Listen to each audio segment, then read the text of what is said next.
नमस्कार मित्रों, स्वागत करता हूं आपके अपने YouTube channel yes study by Bhanu sir पर। साथियों, हमारी सीरीज चल रही थी कला संस्कृति और कला संस्कृति में साथियों हम देख रहे थे किले एवं स्मारक। साथियों, किले एवं स्मारक में हमने कुछ किले पढ़ लिए हैं, जिनमें से चित्तौड़गढ़, कुंभलगढ़, गागरोन, जैसलमेर, रणथंभौर, आमेर, ये किले साथियों हम पढ़ चुके हैं। और आज हम पढ़ने वाले हैं साथियों एक और बड़ा दुर्ग, जो अपनी विशालता के कारण प्रसिद्ध हुआ, और उस दुर्ग का नाम है मेहरानगढ़ का दुर्ग।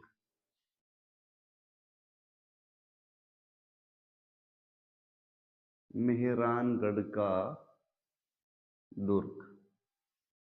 मेहरानगढ़ का दुर्ग साथियों कहाँ स्थित है? तो मैं बताऊंगा कि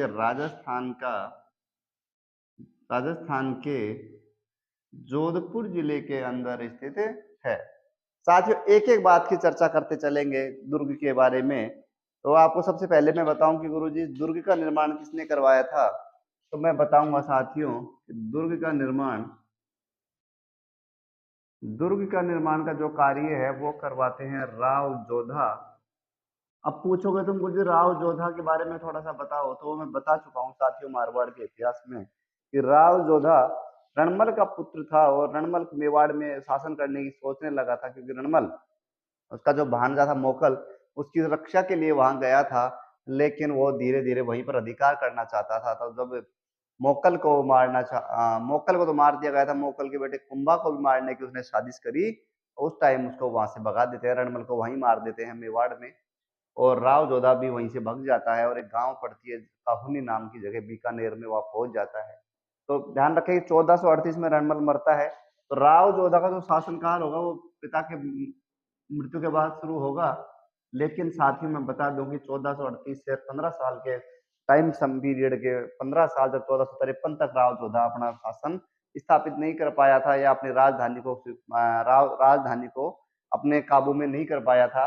और 1453 में भी इसकी जो बुआ थी हंसाबाई, और हंसाबाई अपने पोते कुंभा को कहकर इनमें आवल बावल की एक संधि करवाती है। उसके बाद राव जोधा मंडोर को संभालता है। तो साथियों ध्यान रखें कि 1438 से 1489 राव जोधा का शासनकाल था।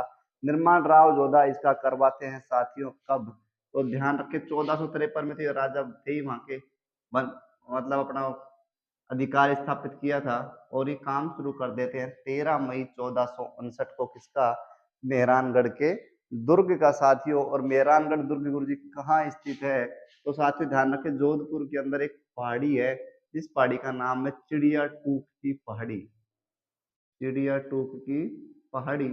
और चिड़िया टूक की पहाड़ी, इस पहाड़ी का नाम चिड़िया टूक इसलिए पड़ा कि इस पर एक योगी रहता था जिसका नाम था चिड़ियानाथ, और चिड़ियानाथ के नाम से ही पड़ गया चिड़िया टूक की पहाड़ी। उस योगी का नाम भी आज किले के पीछे वाली दीवार पर लिखा हुआ है। साथियों, कहा जाता है जब इस दुर्ग की नींव रखी थी तो नींव में रजिया नाम का एक व्यक्ति को जिंदा दफन किया गया था। रजिया नाम के व्यक्ति का जिंदा दफन किया गया था। तो इतना ध्यान रखें कि रजिया नाम के व्यक्ति का जिंदा दफन किया गया था साथियों, निर्माण में राव जोधा ने करवाया। इसको सुनो, इसकी आकृति है, जो इसकी आकृति है, ये लिखते हैं, इसकी जो आकृति है, आकृति साथियों मयूर जैसी है। और मयूर जैसी होने के कारण इस दुर्ग का नाम पड़ गया मयूर ध्वज। मयूर आकृति होने के कारण दुर्ग को कहा गया मयूर ध्वज। साथियों, आकृति, इस दुर्ग की आकृति किसके जैसी है? मयूर का मतलब साथियों मोर जैसी है।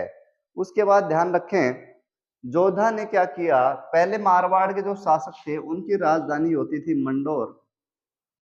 मंडोर राजधानी होती थी, लेकिन जोधा ने राजधानी ट्रांसफर करी और जोधपुर के अंदर राजधानी बना ली, जोधपुर।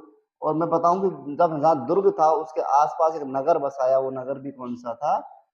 कौन सा? जोधपुर। तो ये ध्यान रखें कि जोधपुर शहर के बीच में स्थित है हम कौन सा दुर्ग? मेहरानगढ़ का दुर्ग साथियों। उसके बाद साथियों बात करेंगे, एक ऊंची पहाड़ी पर स्थित है, और पहाड़ी की जो ऊंचाई है भूमि तल से, पहाड़ी की ऊंचाई जो भूमि तल से है वो साथियों है 410 फीट। तो 410 फीट की ऊंचाई पर पहाड़ी, और पहाड़ी के ऊपर किला, जिस किले की ऊंचाई लगभग है साथियों 220 फीट। तो ध्यान रखें भूमि तल से किले की ऊंचाई लगभग 630 फीट हो जाती है। तो साथियों ये थोड़ा सा ध्यान रखें। इसका जो परकोटा बना हुआ है, परकोटा, परकोटे से मतलब होता है साथियों चारों साइड की जो दीवार। तो परकोटे की जो दीवार है साथियों, उसकी ऊंचाई है 20 फीट से लेकर 20 फीट से लेकर 200 फीट तक परकोटे की ऊंचाई। और चौड़ाई की बात करें साथियों, तो उसकी चौड़ाई है 7 फीट से लेकर 7 से 20 फीट तक।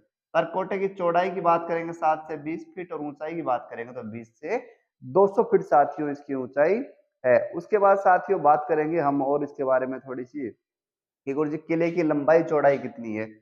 पूछ सकता है कि किले की परिधि पूछ ले, तो लंबाई और चौड़ाई साथियों मैं बता दूं कि लंबाई इसकी 500 मीटर है और चौड़ाई साथियों इसकी 250 मीटर, या इसको हम बोल देंगे 500 गज या 250 गज साथियों। तो साथियों ये जोधपुर दुर्ग। इसके बाद हम और देखते हैं इसके बारे में थोड़ा सा। किले की मैंने लंबाई चौड़ाई तुम्हें बता दी 500 और 250 फीट। इसके अंदर बाहर की साइड दो द्वार हैं। दो बाह्य जो द्वार की बात करेंगे तो दो द्वार है। उत्तर पूर्व में जो गेट लगा है उसे बोलते हैं साथियों जयपोल, जयपोल। और दक्षिण पश्चिम में जो गेट है, दक्षिण पश्चिम के अंदर जो गेट है उसको साथियों क्या बोलेंगे, उसको बोलेंगे साथियों फतेहपोल। क्या बोलेंगे, जयपोल और फतेहपोल। दो पोल है, बाह्य पोल। उसके अंदर उसके अलावा दरवाजा किले के अंदर और भी पोल है, लेकिन ध्यान रखें उत्तर पूर्व में जयपोल और दक्षिण पश्चिम में कौन सा है, फतेहपोल साथियों। उसके अलावा साथियों, और इसके अलावा दुर्ग की दरवाजों की बात करें तो इसके अंदर ध्रुव पोल है, सूरज पोल है, इमृत पोल है। तो ये सब नाम ध्यान रखने के हैं कि ध्रुव पोल कहाँ है, सूरज पोल कहाँ है, या इमृत पोल पूछ ले साथियों तो हम बता देंगे कहाँ है, मेहरानगढ़ दुर्ग के अंदर। एक बार थोड़ा सा रिवीजन देख लें। मेहरानगढ़ दुर्ग जोधपुर के अंदर स्थित है। निर्माण करवाते हैं मारवाड़ी शासक राव जोधा, जिनका शासनकाल 1438 से 1489 तक रहा। दुर्ग का जब कार्य शुरू करवाते हैं तो इनकी तारीख है 13 मई 1459। चिड़िया टूक की पहाड़ी पर इस दुर्ग का निर्माण करवाया जाता है। कहा जाता है, ऐसे की उदंती है कि रजिया नाम के एक व्यक्ति को जिंदा दफनाया गया था। इसका तो ये थोड़ा सा इंपॉर्टेंट, थोड़ा ध्यान रख लें। आकृति साथियों मयूर जैसे होने के कारण दुर्ग का नाम पड़ गया मयूर ध्वज। मंडोर इनकी राजधानी पहले होती थी मारवाड़ के शासकों की, लेकिन इन्होंने राजधानी को जोधपुर ट्रांसफर किया। इनकी जो ये जो पहाड़ी है, जिस पहाड़ी पर ये स्थित है, इस कारण देखो पहाड़ी पर स्थित तो कौन सी श्रेणी में आ जाएगा, गिरिदुर्ग की श्रेणी में। पहाड़ी की हाइट 410 फीट और पहाड़ी के ऊपर फिर 220 फीट की हाइट पर स्थित है। इसके चारों तरफ परकोटा है। परकोटे की जो हाइट है वो 20 फीट से लेकर 200 फीट तक है। और उसके बाद बात करें चौड़ाई की, बात करें तो परकोटे की जो चौड़ाई है 7 से लेकर 20 फीट तक है। किले का टोटल परिधि की बात करें तो 500 मीटर लंबा और 250 मीटर चौड़ा है। उत्तर पूर्व पे एक दरवाजा है जो जयपोल कहलाता है, और दक्षिण पश्चिम पर एक दरवाजा है वो साथियों कहलाता है फतेहपोल साथियों। अब हम इस दुर्ग के बारे में थोड़ी सी और चर्चा करेंगे, और हम ये देखेंगे साथियों कि इस दुर्ग पर किस किस शासक का अधिकार रहा।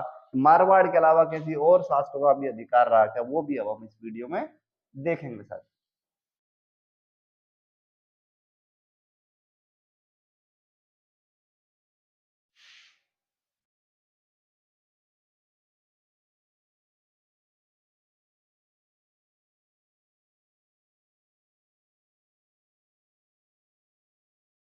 देखिए साथियों, अब इसके बारे में हम बात करेंगे। राव जोधा 1459 में इसको बनवाते हैं, और मारवाड़ के शासक थे मालदेव, वो इस पर अपना अधिकार जमा रखा था। और सन 1544 की मैं बात करूंगा। 1544 में एक युद्ध होता है साथियों, गिरी सुमेल का युद्ध। और गिरी सुमेल के युद्ध में मालदेव वर्सेस शेरशाह सूरी तो का युद्ध होता है 4 जनवरी की रात को, या कह सकता हूँ 5 जनवरी की सुबह को होता है। और साथियों इसमें शेरशाह सूरी जीत जाता है, कुछ अपने ही जो इसके मालदेव के सेनापति थे उनके विश्वासघात के कारण साथियों। और उसके अलावा भी कुछ और जो राठौड़ शासक थे, या राठौड़ के जो इसके भाई थे मालदेव के, वो सब शेरशाह सूरी की तरफ थे। जैसे मेड़ता का नागौर का वीरम देव था, उसके अलावा बीकानेर का कल्याणमल भी शेरशाह सूरी के पक्ष में था। तो साथियों इस वजह से हारते हैं कौन, मालदेव खिलजी। और अधिकार हो जाता है 1544 में किसका, अफगानी शासक शेरशाह सूरी का साथियों। 1544 में अधिकार हो गया शेरशाह सूरी का। और 1546 की मैं बात करूं तो 1546 में वापिस से पुनः अधिकार हो जाता है मालदेव का। पुनः अधिकार किसका साथियों? मालदेव का हो जाता है 1546 में। फिर मालदेव का लगातार अधिकार होता है। और उसके बाद बात करें कि 1564 की बात करेंगे साथियों। 1564 में होता क्या है, एक चंद्रसेन हुए हैं प्रताप के अग्रगामी, जिनको हम कहते हैं। चंद्रसेन क्या करता है, अकबर की अधीनता स्वीकार नहीं करता है, और इस कारण से, और एक चंद्रसेन का भाई होता है मोटा राजा उदय सिंह, जो अधिकार अधीनता स्वीकार करता है। तो चंद्रसेन का यहाँ स्थापत्य जो है, वो आधिपत्य जो होता है वो खत्म कर दिया जाता है, और एक मुगल सूबेदार होते हैं हसन खां। क्या नाम उनका? उनका हसन खां या हसन कुली खां, हसन हसन कुली खां, क्योंकि इसको छोड़कर चले जाते हैं मेहरानगढ़ को राव मालदेव, कि उसको पता था कि अब सेना कमजोर है, हार जाएगी, इस कारण से वो पहाड़ियों में जाकर नई सेना जुटाने का प्रयास करते हैं। उसके बाद बात करें साथियों, 1583 में क्या होता है, 1583 की बात करें तो 1583 में जो मोटा राजा उदय सिंह अकबर के पास था, अकबर उन्हें जागीर के रूप में मेहरानगढ़ का किला दे देता। जागीर के रूप में कौन सा किला दे दिया? मेहरानगढ़ का किला। ये थी 1583 की बात साथियों। तो मोटा राजा उदय सिंह चंद्रसेन का भाई था, जो चंद्रसेन हसन कुली खां ने कब्जा किया था, वो वाला चंद्रसेन। उसके बाद बात करेंगे 1678 में क्या होता है। 1678 की हम बात करें तो औरंगजेब इस पर अधिकार कर लेता है। इसका अधिकार, औरंगजेब का इस पर अधिकार हो जाता है। और औरंगजेब का अधिकार हो गया साथियों, तो उसके बाद हम बात करें कि सन 1717 की हम बात करें, औरंगजेब की मृत्यु हो जाती है साथियों। तो इस जो सूबेदार था, मुगल सूबेदार का नाम था जफर खां, जफर कुली खां इस पर कर रहा था। और इस टाइम मारवाड़ के शासक थे जिनका नाम था अजीत सिंह। अजीत सिंह क्या करते हैं, कुली खां से एक किला छीन लेते हैं साथियों। हम अजीत सिंह के बारे अजीत सिंह के बारे में भी साथियों हम पढ़ चुके हैं। तो 1707 में अजीत सिंह पुनः अधिकार कर लेता है मारवाड़ का शासक। तो साथियों ये था कुछ, क्या जो लोग अधिकार किया मैंने उनको तुम्हें बताई। अब बात करेंगे हम, अब साथियों थोड़ी सी और बात कर लें कि इस दुर्ग के बारे में किसने क्या क्या कहा है। तो सुने साथियों, इस दुर्ग के बारे में इस दुर्ग के बारे में ब्रिटिश के एक साहित्यकार थे जिनका नाम था रूडयार्ड किपलिंग। और रूडयार्ड जो किपलिंग थे, वो अपने राजस्थान आते हैं और इस दुर्ग में काफी दिन रहते हैं। काफी दिन रहने के बाद वो इस दुर्ग के बारे में लिखते हैं कि इस दुर्ग का निर्माण क्या बोलते हैं, इस दुर्ग का जो निर्माण है, वो निर्माण साथियों फरिश्तों और परियों के द्वारा और देवताओं के द्वारा किया गया है। या उन्होंने कहा देवताओं, परियों और फरिश्तों के द्वारा ये दुर्ग निर्मित है। तो Rudyard Rudyard Kipling Rudyard Kipling क्या लिखते हैं साथियों? लिखते हैं देवताओं देवताओं परियों एवं एवं फरिश्ताओं द्वारा निर्मित दुर्ग एवं द्वारा फरिश्ताओं द्वारा निर्मित दुर्ग, देवताओं, परियों एवं फरिश्ताओं द्वारा निर्मित दुर्ग, किस दुर्ग को? मेहरानगढ़ दुर्ग को रूडयार्ड किपलिंग कहते हैं। उसके बाद साथियों हम बात करेंगे, ये दुर्ग है जो पत्थरों से निर्मित है। अब साथियों इसके अंदर उपस्थित स्थापत्य कला के कौन कौन से स्मारक है, उनके बारे में हम एक एक करके चर्चा करेंगे साथियों। तो सबसे पहले हम देखेंगे साथियों मोती महल। मोती महल के बारे में साथियों, मोती महल का निर्माण करवाते हैं साथियों महाराजा सूर सिंह। महाराजा सूर सिंह कब करवाते हैं, इसके बारे में थोड़ी सी चर्चा हम करने वाले हैं। पहला हम देखेंगे साथियों कौन सा है, तो पहला है हमारा मोती महल। मोती महल की बात करें तो इसके जो निर्माण कार्य करवाते हैं, वो करवाते हैं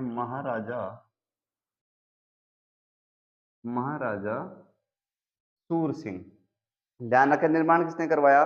निर्माण करवाया महाराजा सूर सिंह ने। और साथियों इस मोती महल की जो छत है, छत और फर्श के ऊपर सोने की पालिश, फर्श और छत के ऊपर सोने की पालिश करवाते हैं महाराजा तखत सिंह। कौन? महाराजा तखत सिंह। तो सोने की पालिश छत और फर्श के ऊपर करवाते हैं महाराजा तखत सिंह साथियों। तो ये था हमारे मोती महल की कुछ बातें। उसके बाद दूसरा हम बात करेंगे, इसके अंदर स्थित है फूल महल। फूल महल की साथियों हम बात करें थोड़ी सी, तो फूल महल के बारे में बता दूं, इसका निर्माण जो करवाते हैं वो करवाते हैं अभय सिंह, महाराजा अभय सिंह। महाराजा अभय सिंह वही अभय सिंह है जिनके टाइम पे खेजड़ली आंदोलन हुआ था। तो अब अभय सिंह के बारे में हम बात करें तो फूल महल का जो निर्माण करवाते हैं अजय सिंह और अभय सिंह। और ये जो महल है ये बारीक खुदाई के लिए प्रसिद्ध है। बारीक बारीक खुदाई के लिए बारीक खुदाई के लिए प्रसिद्ध है कौन सा महल? तो साथियों रहेगा फूल महल। इसके अंदर साथियों और भी बात करें थोड़ी थोड़ी, तो इसके अंदर उपस्थित है तखत विलास, तखत सिंह द्वारा निर्मित तखत विलास, अजीत विलास, उम्मेद विलास, ये सब साथियों इसके अंदर स्थित हैं। कौन कौन से हो गए? चलो लिख देता हूं, तखत विलास, तखत विलास और अजीत विलास, उम्मेद विलास, ये सब स्थित है किस? इस दुर्ग के अंदर साथियों। इसके अलावा और भी बात करेंगे, चोखेला महल है साथियों इसके अंदर, चोखेलाओ चोखेलाओ महल है साथियों इसके अंदर। और बात कर ले साथियों, बिचला महल है इसके अंदर। और एक प्रसिद्ध चीज ध्यान रख ले कि इसके अंदर है महाराजा मानसिंह पुस्तक प्रकाश, महाराजा मानसिंह, जिसको हम लाइब्रेरी बोलते हैं साथियों, महाराजा मानसिंह पुस्तक प्रकाश। पहली लाइब्रेरी तो ध्यान रखेंगे यही है जोधपुर मेहरानगढ़ दुर्ग के अंदर, हम इसका नाम है पुस्तक प्रकाश के नाम से साथियों हम इसको जानते हैं। उसके बाद चार चौकी है साथियों इसके अंदर, इसके अंदर एक जगह और श्रृंगार श्रृंगार चौकी, श्रृंगार चौकी की हम बात करें साथियों, तो श्रृंगार चौकी का मैं तुम्हें बताऊं कि जो जोधपुर के क्या बोलते हैं मारवाड़ के जो राजा बनते थे उनका राज तिलक इस श्रृंगार चौकी के अंदर ही होता था। तो इतना ध्यान रख ले कि जोधपुर के शासकों का राज तिलक कहाँ होता था। तो साथियों हम बता देंगे कि गुरुजी जोधपुर के जो राजा थे उनका राज तिलक होता है श्रृंगार चौकी के अंदर होता था। उसके बाद साथियों एक दो बातें और करूंगा मैं, चामुंडा माता मंदिर, ये थोड़ा सा प्रसिद्ध हो गया, किस लिए वो बताएंगे। सबसे पहले बात करेंगे जो चामुंडा माता है, इस मंदिर का निर्माण करवाते हैं राव जोधा। और राव जोधा क्या करते हैं, जब इनकी मंडोर राजधानी थी, जब जोधपुर राजधानी ट्रांसफर करते हैं, स्थानांतरित करते हैं, तो साथियों वहां से एक मूर्ति लेकर आते हैं दुर्गा माता की और आकर एक मंदिर बनवा देते हैं। वो दुर्गा माता ही आज चामुंडा माता के रूप में प्रसिद्ध है साथियों। तो दुर्गा माता की मूर्ति लेकर आते हैं कहां से? मंडोर से साथियों। बात करूंगा साथियों चामुंडा माता के मंदिर की, बताया कि निर्माण किसने करवाया? राव जोधा ने साथियों। उसके बाद बात करो कि इसका जो पुनर्निर्माण करवाया वो साथियों करवाते हैं तखत सिंह, 1857 में इसका पुनर्निर्माण करवाते हैं तखत सिंह, महाराजा तखत सिंह। और उसके बाद बात करूं साथियों की जब श्राद्ध पक्ष का जब नवरात्रा था, और पहले नवरात्र की मैं बात करूंगा तो तारीख साथियों उस दिन की क्या थी? तो उस दिन साथियों जो तारीख थी वो थी 30 सितंबर 2008। साथियों किसी गलत सूचना के कारण 30 सितंबर 2008 गलत सूचना के कारण वहां पर भगदड़ हो जाती है, चामुंडा माता मेहरानगढ़ के दुर्ग में भगदड़ हो जाती है और लगभग 200 आदमी, कितने आदमी? राजस्थान के 200 आदमी वहां पर स्वर्गलोक को प्राप्त हो जाते हैं या मृत्यु हो जाती है 200 आदमियों के साथियों। तो ये चामुंडा माता का मंदिर इसके कारण क्या बोलते हैं 30 सितंबर 2008 को भगदड़ के कारण 200 लोगों की मृत्यु हो जाती है। उसके अलावा साथ ही इसके अंदर स्थित है आनंद गंजी मंदिर और मुरली मनोहर मंदिर, ये भी थोड़ा ध्यान रख ले, मुरली मनोहर और आनंद गंजी मंदिर कहाँ स्थित है? मेहरानगढ़ दुर्ग के अंदर। इसके अलावा दो तालाब भी साथियों इसके अंदर हैं, रानीसर तालाब और पदम सागर तालाब।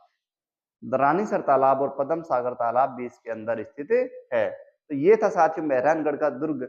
ये दुर्ग इतनी ऊंचाई पे है, इसके कारण इस कारण इस दुर्ग के लिए कहा गया है साथियों, इस दुर्ग के कारण मैं दो लाइनें आपको कहूंगा जो कही गई है, सब ही गड़ा शिरोमणि अति ही ऊंचो जान, अनड़ पाड़ा ऊपरे जबरो गढ़ जोधान। एक बार फिर से सुने। सभी गढ़ा शिरोमणि अति ही ऊंचो जान, अनड़ पहाड़ा ऊपरे जबरोगढ़ जोधान। कि सभी पहाड़ ऊंचे होंगे, सभी पहाड़, लेकिन सब पहाड़ों में सबसे ऊंचा जो शिरोमणि है वो कौन सा है? मेहरानगढ़ का दुर्ग साथियों। तो आज का सेशन हमारा इतना ही रहेगा, और अगर आपको सेशन अच्छा लगा है तो वीडियो को लाइक करें, कमेंट करें और दोस्तों के साथ शेयर करें साथियों। आज के लिए इतना ही। Thank you.